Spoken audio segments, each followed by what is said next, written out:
AP EAMCET 2025కి సంబంధించి మనకి counselling ఏ విధంగా జరుగుతుంది మీకు స్టెప్ బై స్టెప్ ఫార్మాట్ అయితే చెప్తాను. అంటే కౌన్సిలింగ్ స్టార్ట్ అయ్యే దగ్గర నుంచి ఎండింగ్ వరకు మధ్యలో మనం ఏం ప్రాసెస్ చేస్తాం, అసలు ఎలా ఉంటుంది మీకు డీటెయిల్గా ఈ వీడియోలో అయితే చెప్తాను అనమాట. మెయిన్గా వీడియోలోకి వెళ్ళే ముందు మెయిన్గా మీకు డిస్క్రిప్షన్లో కామెంట్ సెక్షన్లో ఒక లింక్ అయితే ప్రొవైడ్ అయితే చేయడం జరుగుతుంది. ఆ లింక్ ఓపెన్ చేసిన తర్వాత మనకి ఈ విధంగా రావడం జరుగుతుంది. మెయిన్గా మీ పేరు అయితే ఎంటర్ చేయండి. ఎంటర్ చేసిన తర్వాత AP EAMCET Telangana EAMCET select చేసుకోండి.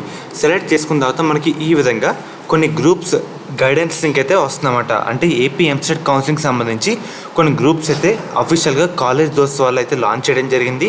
దీంట్లో మీకు ఎటువంటి డౌట్ ఉన్నా ఫర్దర్ అప్డేట్స్ అయినా వీళ్ళైతే దీంట్లో పోస్ట్ చేస్తూ ఉంటారన్నమాట. మీకు ఎంసెట్ కౌన్సిలింగ్ టైంలో ఇది చాలా హెల్ప్ అయితే అవ్వడం జరుగుతుంది. మీకు లింక్స్ అయితే డిస్క్రిప్షన్లో ప్రొవైడ్ చేశాను, అందరూ ఒకసారి చెక్ చేయండి. మెయిన్గా మీరు ఒకసారి స్క్రీన్ మీద చూస్తున్నారు కదా, మనకి కౌన్సిలింగ్లో ఉండే స్టెప్స్ అయితే ఇవే అనమాట. మనకి ఈ విధంగానే మనకి కౌన్సిలింగ్ అయితే జరుగుతుంది. మనకి కౌన్సిలింగ్ వచ్చేసరికి ఈ మంత్ ఎండింగ్ లేదంటే జూలై ఫస్ట్ వీక్లో అయితే ఉంటుందన్నమాట. మనకి కౌన్సిలింగ్ ఫస్ట్ స్టెప్ వచ్చేసరికి న్యూస్ పేపర్లో ఒక పేపర్ నోటిఫికేషన్ రిలీజ్ చేస్తారు. అంటే ఈ డేట్స్ నుంచి ఈ డేట్స్ వరకు కౌన్సిలింగ్ అయితే పెడదాం అని అనుకుంటున్నామని అఫీషియల్గా విద్యార్థులకి న్యూస్ పేపర్ ఫార్మాట్లో పేపర్లో ఇంటిమేట్ చేస్తారన్నమాట. చేసిన తర్వాత మనకి వెబ్సైట్ అయితే అప్డేట్ చేస్తారు. వెబ్సైట్లో క్యాండిడేట్ రిజిస్ట్రేషన్ అంటే మీరు ఏపీ ఎంసెట్ ఎగ్జామ్కి ఏ విధంగా అప్లై చేసుకున్నారో అదే విధంగా కౌన్సిలింగ్ కూడా మీరైతే అప్లై చేసుకోవాల్సి ఉంటుంది. ఇక్కడ వచ్చేసరికి క్యాండిడేట్ రిజిస్ట్రేషన్ అన్నమాట. అండ్ ఈ కౌన్సిలింగ్కి అప్లికేషన్కి మనకి కేటగిరీ వారీగా ఒక సర్టెన్ ఫీజు అయితే ఉంటుంది. అంటే ఓసీ విద్యార్థులకి ఇంత, బీసీ ఎస్సీ ఎస్టీ విద్యార్థులకి ఇంత అని ఒక ఫీ అయితే ఉంటుందన్నమాట. అదైతే కట్టాలి.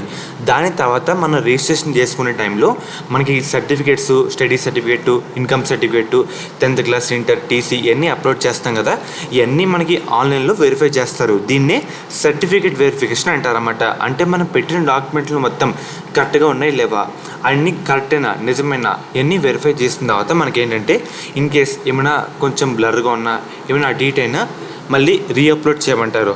ఏమీ లేకపోతే నెక్స్ట్ స్టెప్ అయితే వెళ్తాం. ఇవన్నీ చూసిన తర్వాత అఫీషియల్ వాళ్ళు అంటే వెరిఫికేషన్ ఆఫీసర్ వాళ్ళు అప్లై చేసి అన్నీ కరెక్ట్గా ఉండే అనుకుంటే మనకి వెబ్ ఆప్షన్ పెట్టేందుకు అవకాశం అయితే కల్పిస్తారన్నమాట. వెబ్ ఆప్షన్కి అంటే ఏంటంటే మనకంటూ ఏ కాలేజ్ కావాలి, మనకి ఏ కాలేజ్ ఇష్టం, మనం ఏ కాలేజ్ చదవాలి అని అనుకుంటున్నామో మనకు వచ్చిన ర్యాంక్ తగ్గట్టు వాళ్ళకి కంప్యూటర్లో మొత్తం అలైన్స్ చేసి మనకంటూ వెబ్ ఆప్షన్ అయితే పెట్టుకోవాలి. దాని తర్వాత మనం పెట్టిన ఆప్షన్ బట్టి మొత్తం వెరిఫై చేసి మనకైతే సీట్ అయితే అలాట్మెంట్ చేయడం జరుగుతుంది. ఇక్కడ మనకి ఎన్ని ఆప్షన్లు పెట్టుకున్నా మన ర్యాంక్ తగ్గట్టు ఒక కాలేజ్లో సీట్ అయితే కేటాయిస్తారన్నమాట. దాన్నే సీట్ అలాట్మెంట్ అంటారు. అది కూడా మనకి కంప్యూటర్ సిస్టమ్ అయితే మనకి అలాట్ అయితే చేయడం జరుగుతుంది. మన ర్యాంక్, ఏజ్, జెండర్ ఇవన్నీ మ్యాచ్ చేసుకొని మనకైతే ఇస్తుందన్నమాట. దాని తర్వాత సీట్ అలాట్మెంట్ అయిన తర్వాత మనకి సీట్ అలాట్మెంట్ ఆర్డర్, దాన్నే ప్రొఫెషనల్ అలాట్మెంట్ ఆర్డర్ ఉంటుందన్నమాట. అంటే మనకి పలానా కాలేజ్లో సీట్ వచ్చింది కదా, ఆ కాలేజ్ సంబంధించి రిపోర్టింగ్ ఆర్డర్ అయితే ఉంటుంది. అండ్ అలాగే ఆ ఆర్డర్ ఖచ్చితంగా మీకు వచ్చిన కాలేజ్లో తీసుకెళ్ళి చూపించాలన్నమాట. అండ్ అలాగే మీకు వచ్చిన కాలేజ్లో సెల్ఫ్ రిపోర్టింగ్ చేయాలి. అంటే మీరు స్వతహాగా అక్కడికి వెళ్ళి కొన్ని డాక్యుమెంట్స్ అయితే సబ్మిట్ చేసి రావాలన్నమాట. నాకు ఈ కాలేజ్లో సీట్ వచ్చింది అని అలాట్మెంట్ ఆర్డర్ అండ్ అలాగే కొన్ని డాక్యుమెంట్స్ చూపించి రావాల్సి ఉంటుంది. దాని తర్వాత మీకు వచ్చిన కాలేజ్లో మీరు జాయిన్ అయితే అవ్వచ్చు అన్నమాట. మనకి కౌన్సిలింగ్ కూడా ఈ విధంగా అయితే ఉంటుంది. తర్వాత క్లాసులు అయితే స్టార్ట్ చేస్తారు. ఫ్రెండ్స్, ఈ విధంగా మనకి ఇంపార్టెంట్ స్టెప్స్ అయితే ఉన్నాయి. ఫర్దర్ మీకు ఎటువంటి అప్డేట్ వచ్చినా మనకి కౌన్సిలింగ్ స్టార్ట్ అయినా మన ఛానల్లో అప్డేట్ అయితే ఇవ్వడం జరుగుతుంది. మనకి ఈ విధంగా కౌన్సిలింగ్ ప్రాసెస్ అయితే ఉంటుంది అన్నమాట.